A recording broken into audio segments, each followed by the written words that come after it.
नमस्कार, जय हिंद दोस्तों। स्वागत है आपका अपने YouTube channel important MCQ by Sandeep में। दोस्तों, संस्कृत के श्लोकों की बहुत ही ज़्यादा डिमांड हो रही थी। ये आपके DLED के 3rd सेमेस्टर में आता है और ये अगर आप UP टेट में संस्कृत लेते हैं तो वहाँ पर भी श्लोकों की महत्वपूर्ण भूमिका रहती है। जितने भी श्लोक इस वीडियो के माध्यम से हम आपको बताएंगे वो सभी श्लोक आप ध्यान से सुने एवं उनके अर्थ हिंदी में अच्छे से समझ लें।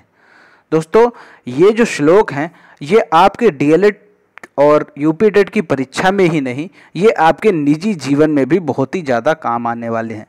ये जितने भी श्लोक हैं अगर आप ये अपने जीवन में उतारेंगे तो भी आपका जो जीवन है वो बहुत ही अच्छा हो जाएगा।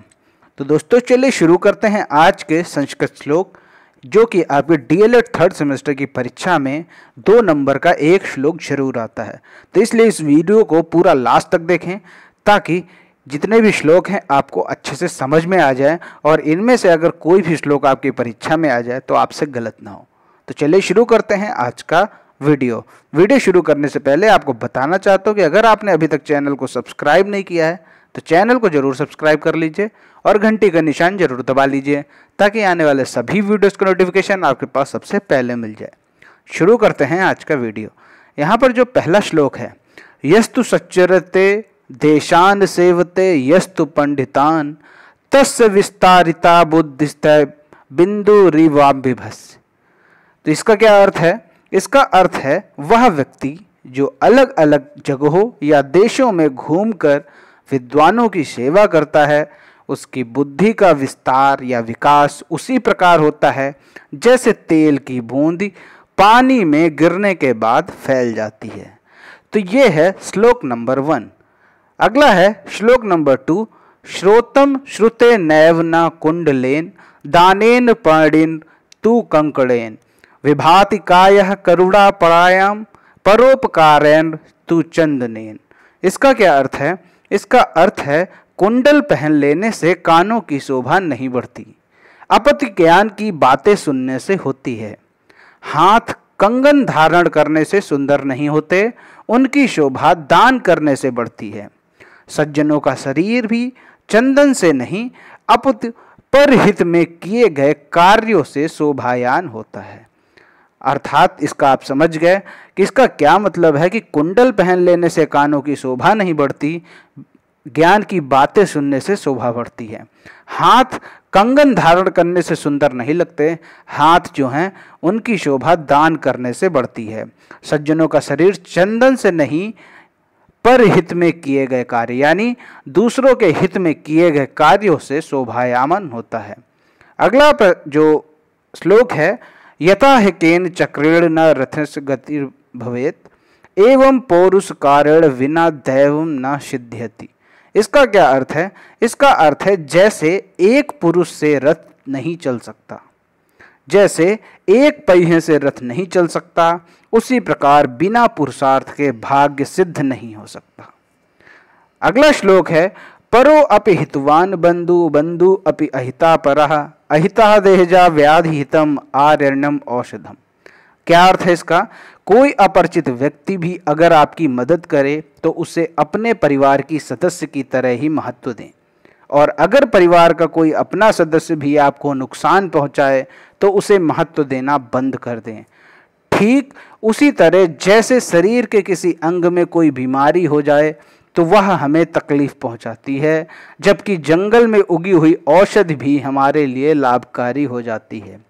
तो ये है इसका अर्थ। जो अगला श्लोक है, श्लोक नंबर 5।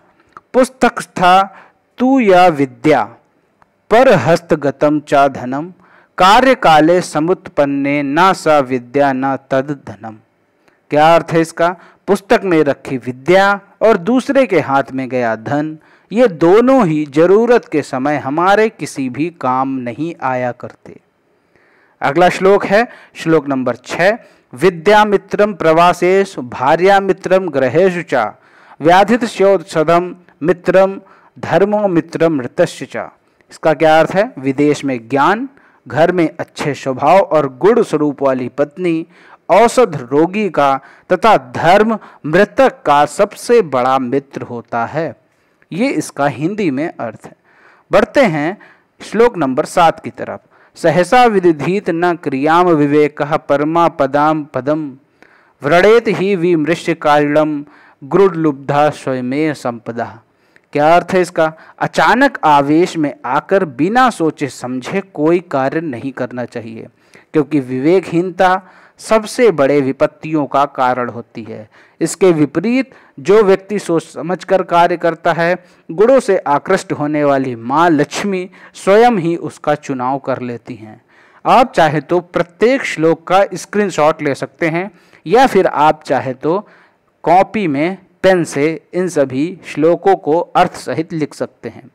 अगला जो श्लोक है, ये शाम न विद्या न तपो न दानम ज्ञानम न शीलम न गुणो न धर्म ते मृत्य लोके भूवि भार भूता मनुष्य रूपेण मृगाश्चरिंत।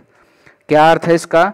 जिन मनुष्यों में न विद्या का निवास है, न मेहनत का भाव है, न दान की इच्छा है और न ज्ञान का प्रभाव है, न गुणों की अभिव्यक्ति और न धर्म पर चलने का संकल्प है, वे मनुष्य नहीं, वे मनुष्य रूप में जानवर ही धरती पर विचरते हैं।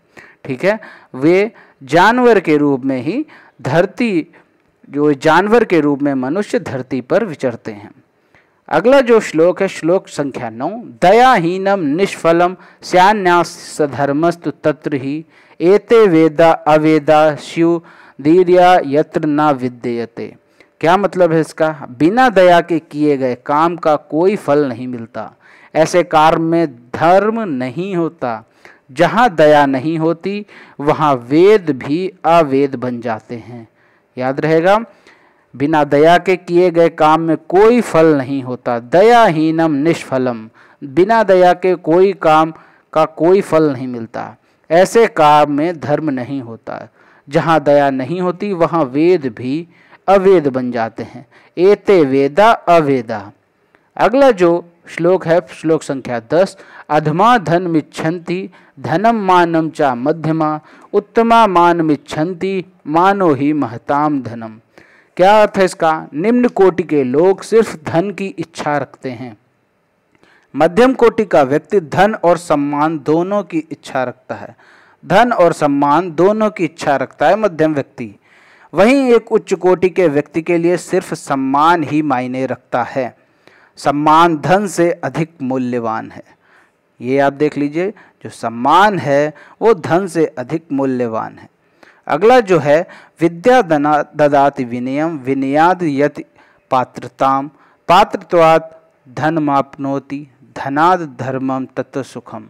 ज्ञान विनम्रता प्रदान करती है, विनम्रता से योग्यता आती है और योग्यता से धन प्राप्त होता है, जिससे व्यक्ति धर्म के कार्य करता है और सुखी रहता है। श्लोक संख्या 12। कार्यार्थी भजते लोकम यावत् कार्य न सिद्धति उत्तीर्णे च परे पारे नौकाया की प्रयोजनम। क्या अर्थ है इसका? जब तक काम पूरे नहीं होते तब तक लोग दूसरों की प्रशंसा करते हैं। जैसा कि लिखा हुआ है, काम पूरा होने के बाद लोग दूसरे व्यक्ति को भूल जाते हैं। ठीक उसी तरह जैसे नदी पार करने के बाद नाव का कोई उपयोग नहीं रह जाता। उत्तीर्णे च परे पारे नौकायाम किम प्रयोजनम। नदी पार करने के बाद नाव का कोई उपयोग नहीं रह जाता। अगला जो श्लोक है, श्लोक संख्या 13। न चोर हार्य न राज्यहार न भ्रत भ्राज्यम न च भारिकारी वे कृते वर्धति एवं नित्यम विद्याधनम सर्वधन प्रधानम। क्या अर्थ है इसका? न चोर चुरा सकता है, न राजा छीन सकता है, ना इसका भाइयों के बीच बंटवारा होता है और ना ही संभालना कोई कार्य है, भार है। इसलिए खर्च करने से बढ़ने वाली विद्या रूपी धन सभी धनों में श्रेष्ठ है। समझ गए इसका अर्थ? अगला जो श्लोक है, सतेषु जायते सूरा सहस्त्र से च पंडिता वक्ता 10 सहस्रेतु दाता भवति व न वा। इसका क्या अर्थ है? 100 लोगों में एक शूरवीर होता है, 1000 लोगों में एक विद्वान होता है, 10,000 लोगों में एक अच्छा वक्ता होता है, वहीं लाखों लोगों में एक अच्छा दानवीर होता है। अगला जो श्लोक है, श्लोक संख्या 15। गुरुर ब्रह्मा गुरुर विष्णु गुरुर देवो महेश्वरा गुरुर साक्षात परम ब्रह्म तस्मै श्री गुरुवे नमः। क्या अर्थ है इसका? गुरु ही ब्रह्मा है, गुरु ही विष्णु है, गुरु ही शंकर है, गुरु ही साक्षात परम ब्रह्म है। ऐसे गुरु को मैं नमन करता हूँ। अगला जो श्लोक है, विद्वत्वं च नृपत्वं च नैव तुल्यम कदाचन स्वदेशे पूज्यते राजा विद्वान सर्वत्र पूज्यते। एक विद्या और राजा की कभी कोई तुलना नहीं की जा सकती, क्योंकि राजा तो केवल अपने राज्य में सम्मान पाता है। स्वदेशे पूज्यते राजा, राजा तो केवल अपने राज्य में सम्मान पाता है, वहीं विद्वान हर जगह सम्मान पाता है। विद्वान सर्वत्र पूज्यते, वहीं एक विद्वान हर जगह सम्मान पाता है। अगला जो श्लोक है, अग्निना सिच्यमानो वृक्षो वृद्धि न चाप्नुयात् तथा सत्यम विना धर्मः पुष्टि नायाति कहिर्चित्। इसका क्या अर्थ है? आग से सींचे गए पेड़ कभी बड़े नहीं होते, उसी प्रकार सत्य के बिना धर्म की स्थापना संभव नहीं है। अगला जो श्लोक है, श्लोक संख्या 18, विद्या ददाति विनयम विनयाद याति पात्रताम पात्रत्वाद धनमाप्नोति धनाद धर्मम ततः सुखम। क्या अर्थ है इसका? विद्या हमें विनम्रता प्रदान करती है, विनम्रता से योग्यता आती है, योग्यता से हमें धन प्राप्त होता है और इस धन से हम धर्म के कार्य करते हैं और सुखी रहते हैं। श्लोक संख्या 19, माता शत्रु पिता वैरी येन बालो न पाठिता न शोभते सभा मध्य हंस मध्य वको यथा। जो माता पिता अपने बच्चों को शिक्षा से वंचित रखते हैं, ऐसे माँ बाप बच्चों के शत्रु के समान है। विद्वानों की सभा में अनपढ़ व्यक्ति कभी सम्मान नहीं पा सकता, क्योंकि वह हंसों के बीच एक बगुले के समान है। तो इसका अर्थ आप समझ गए। माता शत्रु पिता वैरी येन बालो न पाठिता न शोभते सभा मध्य हंस मध्य वको यथा।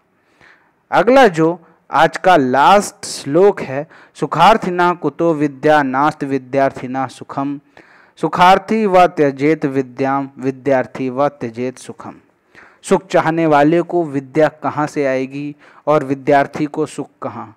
सुख की इच्छा रखने वाले को विद्या और विद्या की इच्छा रखने वाले को सुख त्याग देना चाहिए। विद्यार्थी व त्यजेत सुखम, जिसे विद्या चाहिए उसे सुख का त्याग करना चाहिए। तो ये थे आपके डिमांड पर 20 अति महत्वपूर्ण श्लोक, जो कि आपकी परीक्षा में आने की पूरी संभावना है।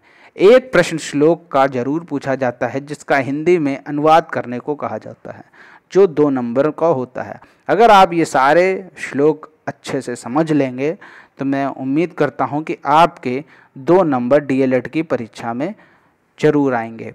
तो दोस्तों, इस वीडियो को यहीं रोकते हैं। अगर आपको और भी श्लोक चाहिए तो आप नीचे कमेंट में बता सकते हैं। अगर आपकी कोई समस्या या सुझाव है इस वीडियो से संबंधित, या फिर डीएलएड यूपी टेट शिक्षक भर्ती से संबंधित कोई भी सूचना जानकारी चाहिए, तो नीचे आप कमेंट में ज़रूर बताएं। वीडियो अच्छा लगा हो तो वीडियो को लाइक करें, शेयर करें, और जो भी सुझाव या शिकायत करना चाहते हैं तो वो आप हमें कमेंट में बता सकते हैं।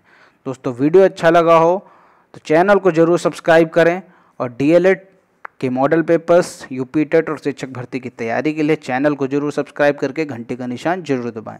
मिलते हैं अगले वीडियो में, तब तक के लिए जय हिंद, जय भारत।